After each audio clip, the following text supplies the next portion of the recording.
মহাসমারোহে শিব পুজোর আয়োজন। সেই উপলক্ষে সকাল থেকেই পুণ্যার্থীরা ভিড় জমিয়েছেন আনন্দপুর বাবা পঞ্চমুণ্ডতলা মন্দিরে। দুধ, গঙ্গা জল, বেলপাতা, হলদি ফুলের মালা, ধূত্র ফুল দিয়ে শিব পুজোর ব্যস্ততা সকাল থেকেই। মন্দির কমিটির সদস্য মিঠু মণ্ডল জানান, বাবা পঞ্চমুণ্ডতলা এটা এই গ্রামের সব থেকে পুরানো মন্দির। কবে এই মন্দির সৃষ্টি হয়েছে বা কীভাবে সৃষ্টি হয়েছে আমরা জানি না। এবং এখানকার সব থেকে বড় ঐতিহ্য হচ্ছে এটাই যে এই মন্দিরের উপরে কোনো ছাদ দেওয়া যায় না। কারণটা হচ্ছে আমরা যেটুকু প্রথম থেকেও শুনে এসেছি, আজও শুনে এসেছি যে এই মন্দিরের উপরে ছাদ দেওয়া যাবে না, কারণ বাবার নিষেধ আছে।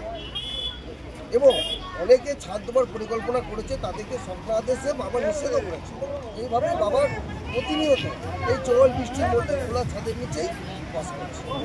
এই গ্রামের আশপাশে যতগুলো গ্রাম আছে প্রত্যেকেই এখানে আসে পুজো দিতে, এবং সারা বছর কি বাজনা করে লোকে সেখানে পুজো দিয়ে যায়। অনেকের অনেক মানত পুজো থাকে, সেই মানত পুজোগুলোও তারা এখানে দিয়ে যায়। বেলা বাড়তেই ভিড়ও বাড়তে শুরু করে মন্দিরের আশেপাশে। মন্দিরে আসা এক ভক্ত জানান,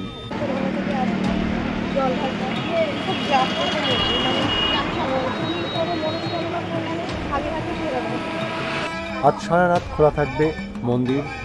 চতুর্দশীর তিথি ধরে বিশেষ পূজা অর্চনা হবে বাবা পঞ্চমুণ্ডতলা শিব মন্দিরে। মহাশিবরাত্রি শুধুমাত্র উপবাস ও পুজোর তিথি নয়, এটি আত্মশুদ্ধির একটি সুযোগ। যারা নিষ্ঠার সঙ্গে মহাদেবের আরাধনা করেন তাদের জীবনে শান্তি ও সমৃদ্ধি আসে।